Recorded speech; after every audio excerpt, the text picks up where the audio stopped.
You all want to leave your job. Some of you do, oh, I love my job. I really don't want to. You want to leave your job. Don't lie to me and don't lie to yourself. If you could sit home or sit on a beach somewhere and knowing that you only put in 90 minutes in a work day, taking a trade that you've basically stalked for a couple days, and you made more than your job would have paid you for that month. Nobody wants to stay working in that environment. Okay, forget about it. You're not gonna convince me, and you're not gonna convince anybody else that you love your job so much that you want to give your personal time and freedom and be away from your family to make somebody else rich. Okay, say that bullshit. Nobody believes that. So you all want that. That's why we're here. That's why we're trading, because we want to lead the rat race. And guess what? That's commendable, because there's a lot of people that say, you know what, it's too hard. I'm just going to suck it up. And they medicate themselves with alcohol and drugs and extracurricular things in their marriages and their relationships. That's a destructive path. Whereas if you just simply say, hey, I have to have a job right now, but I don't have to have a job the rest of my life. I don't have to have that. That's a decision you're making. And that is still in your control, even with the things that are in play right now. Inflation, the struggles with, employment, finding, affordability with everything, housing, cars, all that stuff. I'm going to tackle all that stuff in this series. I'm making a practical trading series. See, it's not enough to simply say, ABC 1, 2, 3, here's the system, here's the setup, and go in and trade it and make money. That's not enough. It's too myopic. You're giving a child a loaded gun. That's never good, because harm is going to come. It's inevitable. So I know I've given you a 50 caliber Barrett and you don't even realize it yet. But if you understand where you're going with it, what are you going to do with it? You'll see how easy it is to build wealth. Wealth doesn't happen right away.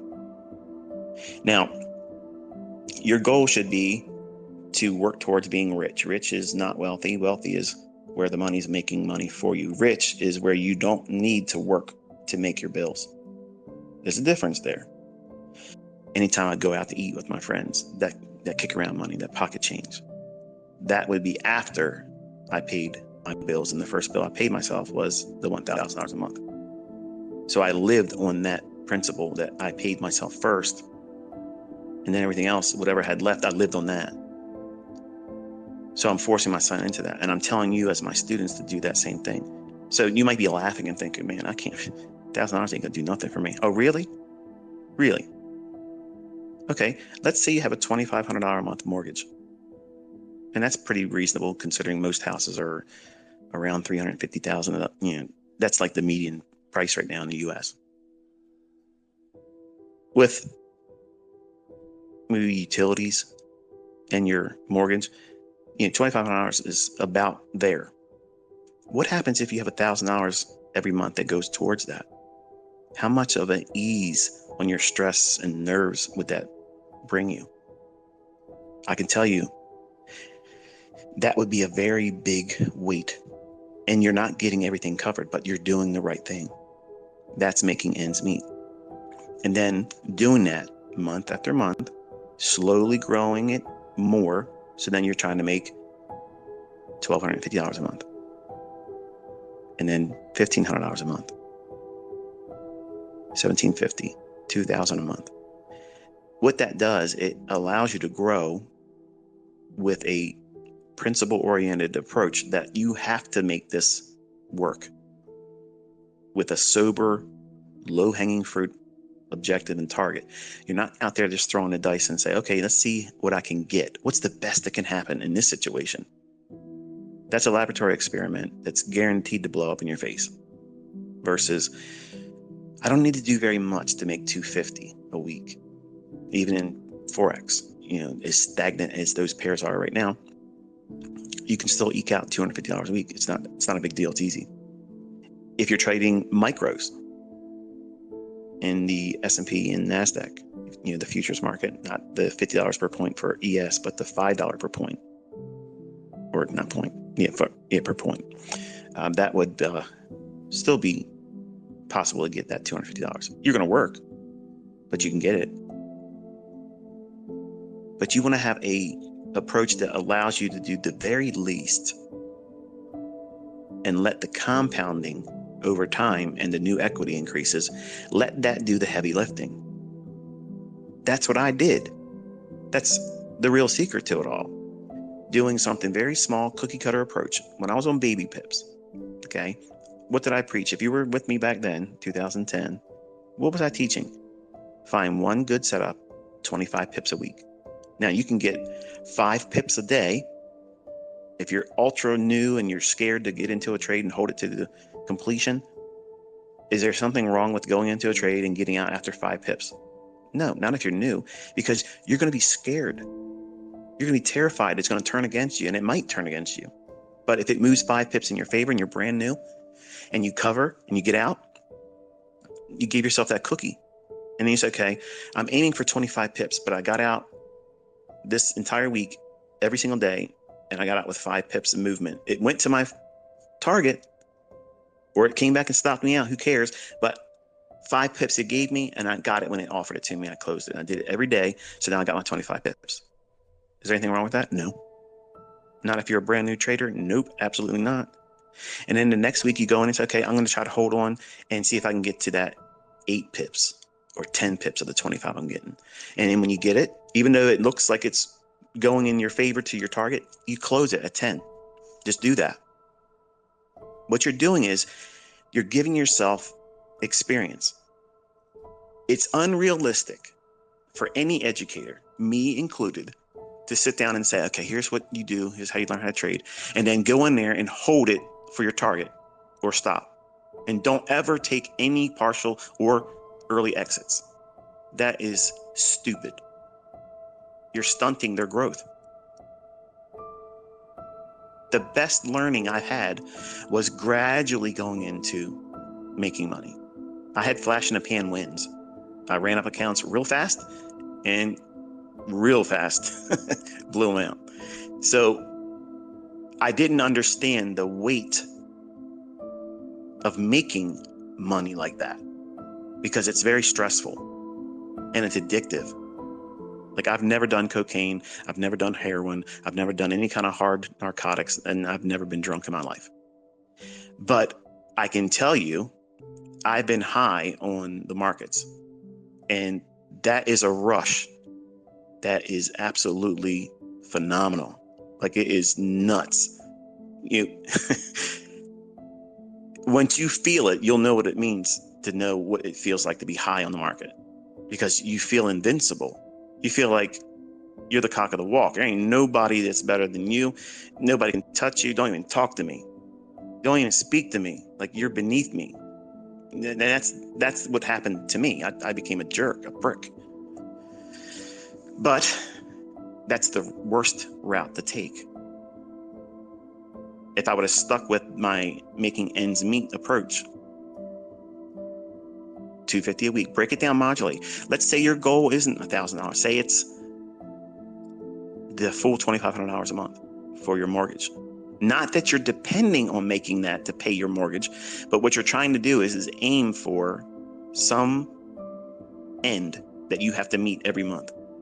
Start with trying to just get half of it, or try to meet your lowest. Maybe it's a cable bill, maybe it's a credit card bill, and it may not even be $100. But go into your trading with that mindset, and I promise you, it seems silly. It seems like, what? I'm in this to do big money, but you can't do big money unless you're consistently managing little money. Little bit of management on a little bit of money is going to teach you everything you need to know how to do large money over time. Because that little bit of money, if you keep doing it correctly, what does it become? More money. And that more money has a growth curve in terms of, okay, I'm used to trading 1 micro on ES, and it's $5 per point. Now I'm at the point where I can trade 2 micros and then 3 micros. And at some point you start trading 1 mini. So now you have $50 per handle, $12.50 per tick. That feels a little bit different first time you do it. If you're not used to seeing that, it's a little intimidating, and you start thinking, oh, it's too much, it's too much. And I've watched guys on YouTube get in there and trade on a 1-minute chart, and just about every single 1-minute candle, they're trying to do something, and it's moving around. Such a small little fluctuation, but they're like, I gotta get out. Okay, it's going against me. What are they trading? I don't think they know. So you have to know what you're doing. That's why I taught my son to just go after 5 handles. 5 handles, that's it. If he gets it in the morning, he doesn't have to do it in the afternoon. If he doesn't get it in the morning, he goes in looking for it in the afternoon. If he has a losing trade in the afternoon, it doesn't take a trade. He eats it. If he takes a trade in the morning and he gets the 5 handles, he has the choice to go in the afternoon, but I tell him by the model, don't do it. Trade the next trading day and look for that setup again. There's lots of 5 handle moves all day long. There's lots of them. There's a plethora of them. So what is that? That's a low hanging fruit objective. It's real easy to find 5 handles every single trading day. Even in a choppy market, 5 handles can be had. Now, what does 5 handles mean to you? Well, it's going to mean different things to each one of us. To me, it's going to mean a whole lot. To someone like my son, it could mean $1,250. So $1,250, if you just do that one time, just once a week, that's pretty good for not even being 24. Now, I don't want him to stop there. Obviously, as his father and as inner circle trader, ICT, I want my son to be a freak. Like, I want him to be way beyond me. And he has the advantage of youth. And I have all the advantage of the wisdom. And I can tell him how to get there, but he has to do these things to do it. You can't just, I'm going to go in there and just go all in. It's not Texas Hold'em. It's trading for a living. And you're trying to do one of 2 things: build wealth or make ends meet. In the beginning, you can't build wealth. You have to make ends meet. That means you have to consistently do things that make sense to erase the debts that you have to pay out every single month. Those debts, you're going to have them the rest of your life. I'm rich and I still have to pay utility bills. I still have to pay all these little things that add up. Amazon Prime, HBO Max. Like, I got everything. There isn't a channel or a service out there that my wife or kids don't have. And I don't watch TV, but I have to pay for that. It's a bill. Okay. I could sit down and say, you don't need all this stuff, but I don't care. It's a write-off. All these things are a write-off. So I use that to my benefit. That's the justification I give to myself. But my family, they're spoiled. They don't need to have all these things, but they have them because we can afford to have them. You may not afford them right now, but you can be in a position where it won't matter to you either. But you can't jump to that. Like, I was trying to jump as a 20-year-old thinking, wow, I can make a lot of money in a very short period of time. And I'm only doing it with 1 contract. So I jumped to doing 3 and 5 and 10 contracts of bonds in the S&P. And yes, when I was right, man, it was really nice. But when it was going against me, it paralyzed me in fear. It scared the living hell out of me, because it's fun and it's exhilarating, and you have that deer in headlights paralysis when it's running off in profit, and you don't have a target. You don't know where it's going. I want to go in and see how far it'll go up. And you get stuck looking at the chart, and it's just going, and you don't know when to get out. And I would overstay my welcome. And then I think, okay, well, it's just retracing down to this level. This old high is going to find some support because it's a floor now, because the ceiling's been broken. Now it's going to support wrong, kept going lower, and I'd find some other old high and draw a line across my chart and expect it to be support, and it wouldn't. And I wouldn't get out of the trade because I had what? I had no structure in what it is I was doing. I was like that $1 million sailboat out there with no rudder. Wherever the wind's going to carry me, as long as I'm in the marketplace, that's what was happening to me. And I had fortunes going in and out of my account all the time, but no idea where to pull the plug. Whereas if I just simply would have said, you know what?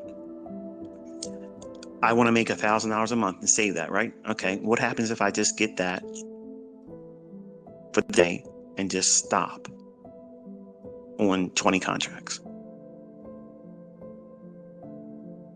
Yeah, $20,000 a day. It's hard to stop though, because if you can see the potential to make 50, you're going to do what? You're going to hold for 50.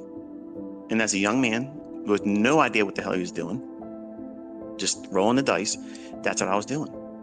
And it was worse when I started inviting people to see me doing it.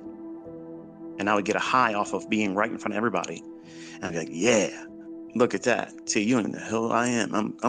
I'm the guy that's going to do this in front of you every single day. Ha ha, look at this. Strength. And then when it was bad, I wanted to crawl under a rock. It was too much. My ego couldn't allow for that because I didn't build in those expectations in performance. So you won't have all those problems if you use low-hanging approaches to make your ends meet. So you start gradually from a very small, low-hanging fruit objective and make it so insignificant in terms of money that it won't be hard for you. And you gradually build that up. This is why I tell everybody, you're not going to get good at trading your first year. You're not going to get good at trading in your first 2 years. It's going to take you 5 to 10 years to get really good at trading. What's my definition of good? You know yourself. You know what's going to keep you from blowing up, and you avoid it. You soberly consider the risks that are involved, not just what's the maximum I can make here. See, I guarantee you, if we were doing a poll, like if we were in a live event and I gave out this handout in the beginning, it was a questionnaire, real quick questionnaire, and then you had to drop it off in a box before I got up on the stage, start talking to everybody. It would be, what are you more likely to feel impulsive about? Going after the big money or fear of the losing trade? You're going to be impulsive about making the big money because that's what you've been trained. Me, every other educator out there, every author, every YouTuber, any influencer, we all do the same thing. We all talk a good game about you can make money doing this, but not all of us talk about the perils of losing money. I do that, and a couple other large name people do it too. But from my knowledge, I've never seen anybody break it down to a point where it's humble beginnings and you start there. I didn't learn that from somebody else. I had to figure that stuff out. And I abandoned it foolishly and just started going after Lambo lifestyle. I want to have the Lux lifestyle, luxury. Everything in the Rob Report magazine, that's what I was aiming for. Not, this is the number of pips and points I can get in the marketplace consistently, and I'm going to use money management to do all the heavy lifting. I didn't know what I was doing. And I'm a math guy, science guy, and I got lost in the money. That's what happens, folks. It's exactly what happens. And I know some of you are going to think to yourselves, well, I'm not going to be a victim to that. ICT was a fool. No, we all get bit by that bug. Greed, man, it's a venom that you just don't understand until you feel it. And the problem is you don't even know you're under its influence until it's too late. Ruin. Then you're like, oh, if I just would have realized at that moment. And yeah, every time I blew my account, I knew the exact moment I should have not done the very thing. But yet I still did it. Because I had no structure. I had no way of determining what it was that I was aiming for. And it's not just a dollar amount. What are you striving for? What is it you're aiming for your trading? What's the goal? What's the reasons why you're doing all this stuff? If it's just to make money, okay, how much? How are you gonna earn that much money? What is it you're trying to do? If you looked at trying to make 1% a day,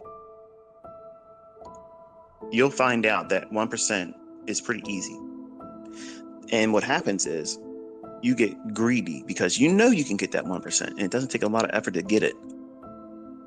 Now, to make 1% one time a week, that is amazing results, folks. Okay, so before I go any further, just know that if that's all you do, you're killing it.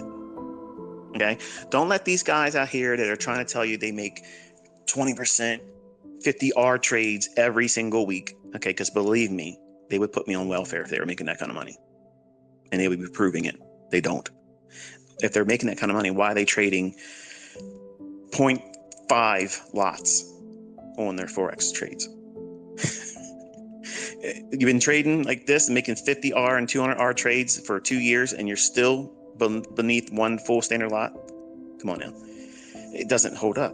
The logic doesn't equate to them telling the truth. So you have to have that in mind as a trader. You have to know where the bullshit is, draw a line in it, and say, okay, this is what's going to get me in trouble if I aim to do those things. If I try to duplicate what I see other people doing on Instagram, on Facebook, on Twitter, on ICT videos or whatever, that's not you. You need to go back to your roots. Where are you at right now? Where do you live? How do you live? What do you have to pay? Because those bills, whether you watch an ICT video, whether you learn from me or someone else, those bills are coming every single month. That end needs to be met. Now, you have to work your job or jobs, maybe going to school and work your job. You have expenses. They have to be met. You're struggling right now, but that is a temporary thing. That's temporary.